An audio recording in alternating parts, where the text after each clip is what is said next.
Sunday morning on the southeastern outskirts of Norfolk Southern's Inman Yard in Atlanta, Georgia. At least 2 locomotives are on the ground.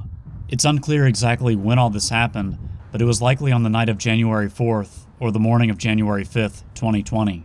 Judging by the aftermath of the derailment, it looks like the middle engine, number 3082, snagged a switch, causing its front end to follow one track and its rear to follow the other.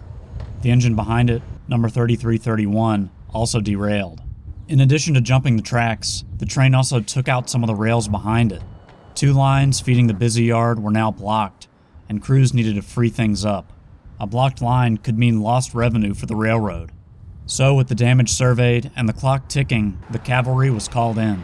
These massive side boom tractors are designed to lift huge loads, and R.J. Corman and Hulcher Services, the companies that operate them, specialize in responding quickly to scenes like this. Their first task, Re-Rail 3331, an EMD ST40-2 weighing 184 tons. So with tractors on either side, they got it in the air. And after some careful maneuvering, 3331 was back on the rails. While this was happening, the crew started work on 3082. This was going to be a bigger challenge. All of its wheels were firmly on the ground. It would also be another heavy lift.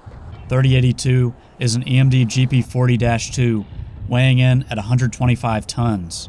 Before the crew could make much progress, it needed to roll the lead locomotive, number 9706, a GE-9, out of the way.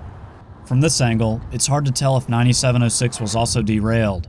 It looked like workers were putting a re-railer under its wheels before moving it. But regardless of what was going on, they got it rolling fairly quickly. Then, it was back to work on 3082. The crew would need all 4 of its tractors to finish the job. The workers would also need to be careful. With more than 100 tons swinging in the air, this is dangerous work. But slowly, they made progress, stopping periodically to relocate their equipment for the next lift. And as a freight train passed on the main line, workers moved the old GP40 down the tracks, preparing to set it down for the final time. At this point, it was just a matter of inches before 3082 was back on track. After moving 9706 one more time, crews were just about ready to wrap things up. Now, the moment of truth. Using their booms and winches, they slowly aligned the engine's wheels.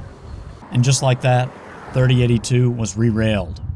All in all, it took about an hour and a half to get these engines rolling again. Probably just another day at the office for these skilled workers. Now, it's time for maintenance of way teams to move in and start repairing the track, getting things back to normal for a business that never stops, never sleeps, and is always on the move. Alright guys, so I thought it was really interesting watching these professionals at work. This is what they do for a living and they're really good at it. That being said, I'm not an expert on railroad operations or derailments. I was just an observer here. So if you have any more insight into what was going on and exactly what these guys were doing, let me know in the comments, and I'll see you next time.